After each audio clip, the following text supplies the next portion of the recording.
విష్ణునారాయణమూర్తి వామన రూపంలో బలిచక్రవర్తి దగ్గరికి దేవలోకానికి వెళ్ళిపోయిన తర్వాత అక్కడికి పోయి ఆ బలిచక్రవర్తితో దేవేంద్రుని లెవలవేసినటువంటి మహానుభావుడు గొప్పవాడు అని పొగుడుతూ మంగళసూత్రాలు తొలగించినటువంటి వాడు దేవతలకు కూడా అటువంటి వాడు అని పొగుడుతూ ఆ విధంగా మాట్లాడుతూ జీవించిన కరచరణాలతో మానవాకారం ధరించినటువంటి వేదరాశి వలె ఉన్నవాడును అటువంటి గొప్ప మహనీయుడు విష్ణునారాయణమూర్తి ఆ బలిచక్రవర్తి ముందు నిలబడినాడు. జడలు కట్టిన జుట్టు, దండము ఉండాది, గొడుగు, కమండలము దాల్చి ఉన్నవాడును. సంకల మాత్రం భిక్షాపాత్ర వేలాడుతూ ఉన్నాడు. అతని ముఖం ఎట్లా ఉంది అయ్యా అంటే, ఓ పరీక్షిత్ మహారాజా, చంద్రబింబం కూడా అందంగా ఉన్నవాడు. చంద్రబింబం అనేది ఏ విధంగా ఉంటుందో ఆ విధంగా ఉన్నాడు.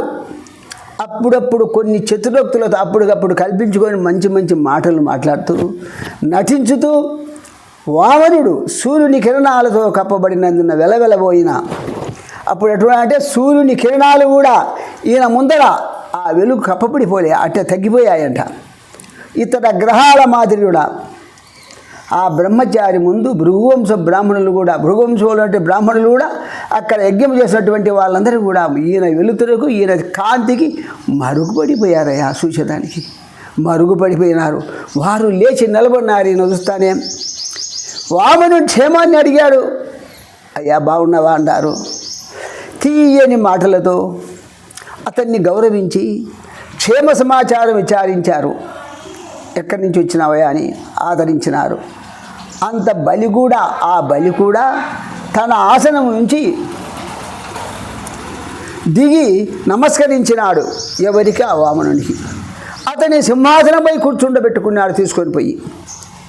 తన ఇల్లాలు బంగారు కలశంతో నీళ్లు పోయిగా ఆ భార్య వింధ్యావళి అనే ఆమె నీళ్ళు ఎత్తుకొని వచ్చి కాళ్ళకు నీళ్లు పోస్తే ఆయన కడిగినాడు ఆయన కాళ్ళు, వామనుని కాళ్ళు. ఆ రాక్షస వైభవుడు ఆ అడుగులు అన్నీ కడిగి, నీళ్ళన్నీ కడిగి తడితో గుడ్డతో తుడిచిన తరువాత, ఓ పరీక్షిత్ మహారాజా, ఒటుని పాద శౌచవారి శిరంబునా పరమభద్రమనుచు బలి వహించే ఏ జలము గిరీశుడు చూడు దేవదేవుడు ఉద్భవించెనో ధృతి శిరమునా.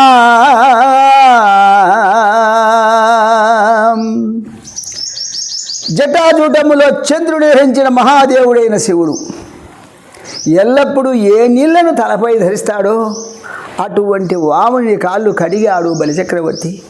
ఆ నీళ్లను తరిగినటువంటి నీళ్లను బలిచక్రవర్తి మిక్కిలు కలిగించే విధంగా, ఆహా ఈ నీళ్లు బ్రహ్మాండమైన నీళ్ళు అని తలంచి తలపై చల్లుకున్నాడయ్యా, తల మీద పోసుకున్నాడయ్యా ఆ బలిచక్రవర్తి. పోసుకున్న తర్వాత, ఓ పరీక్షిత్ మహారాజా, అటు పిమ్మట ఆ చక్రవర్తి సమయ నియమంతో వచ్చిన వామునితో ఇట్లా అంటున్నాడు. ఏమంటున్నాడంటే, ఒడుగా ఎవరి వాడవు చూసుకోబా, ఎవడవు సంయాసస్థలం వేయది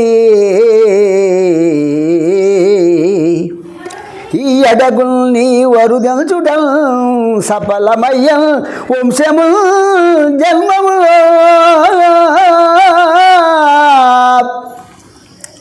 కడు ధన్యాత్ముడనైతి ఈ మఖము యోగ్యం అయ్యే నా కోరికల్ కడతేరా సుగుదంబులయ్యే శిఖులు కళ్యాణమి కాలము.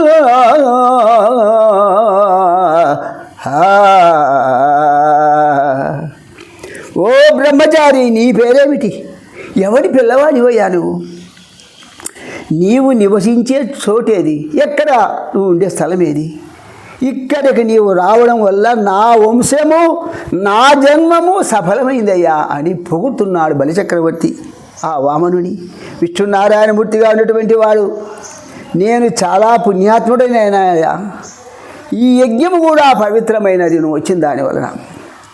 నా కోరికలు కూడా నెరవేరినాయి, అగ్నులు బాగా వెల్బడినాయి, ఈ కాలం చాలా శుభదాయకమైనది అంటూ ఏమంటున్నాడంటే, వరచేలంబులో మాడలో ఫలములో వన్యంబులో గోవులో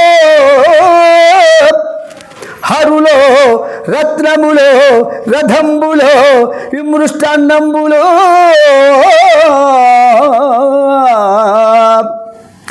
కన్యలో కరులో కాంచనమో నికేతనములో గ్రామంబులో భూములో ధరణి ఖండముగాక ఏమడిగెదవో ధాత్రి సురేంద్రోత్తమా.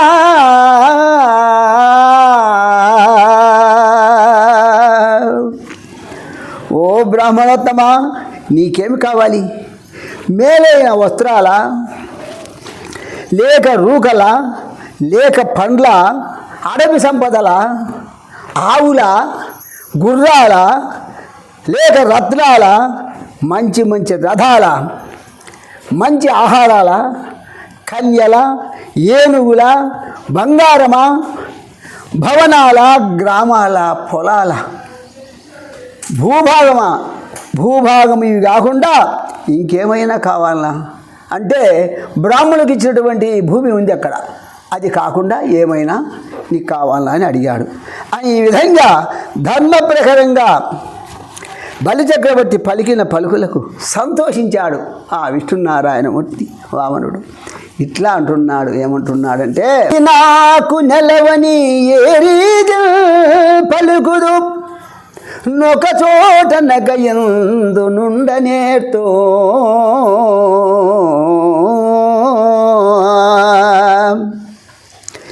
ఎవ్వని వాడలం చేమని పలుకుదో నాయంత వాడనై నేను నడవనేర్తో నీ నడవడి అని ఎట్లు ఒక్కానితో పూని ముప్పోగల పోవనేర్తు అది నేర్తు ఇది నేర్తు అవి ఏల చెప్పంగా ఆహా నేర్పులన్నీయు నేనే నేర్తు నరులుగారు నాకు నరులకు నేరవుదు ఒంటివాడ చుట్టమొకడు లేడు సిరియు తల్లి గలదు చెప్పెద నాటంకి సుజనులందు దరసు సొచ్చియుదు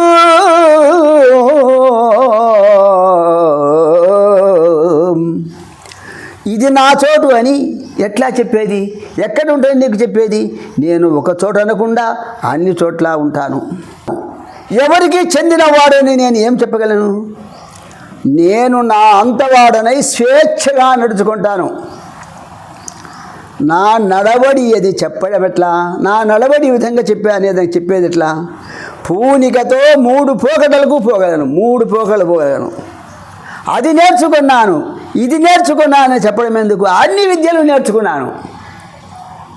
వేరే వారు ఎవరు నన్ను చేరదీయలేరు, ఎవరు నన్ను చేరదీయలేరు.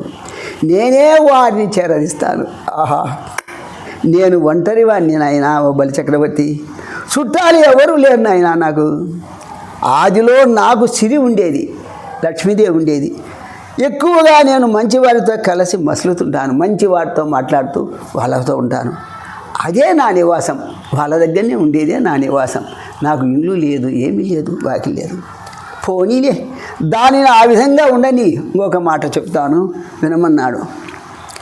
జననాథం నీ మాట సత్యంబు సత్కీర్తిదంబు కులాహవంబు ధర్మయుతమో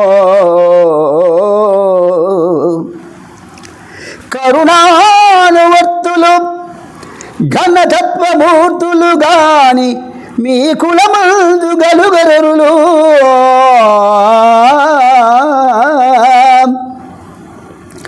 రణభీరువులు ఆహా రణభీరువులు వితరణ భీరువులు లేరు ప్రత్యర్థులత్తులు ప్రబ్బికొనగా దాన సండిమమున తనుపుదు రధికులై మీదాతలందరు మేటి మగరు మీ కులంబులందు మెరయు ప్రహ్లాదుండో మింటి చంద్రుమాట్కి మేలి రుచుల ప్రథిత కీర్తి తోడ భవదీయ వంశంబు నీర రాశి భంగి నెగడుచుండు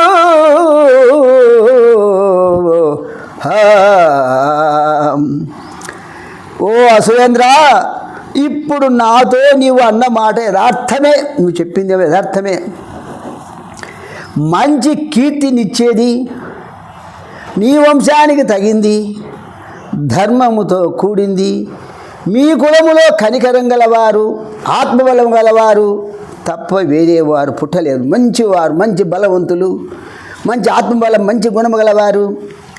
మీతో యుద్ధము చేయడానికి కూడా ఎవరైనా భయపడతారు, అటువంటి గొప్ప బలవంతులు.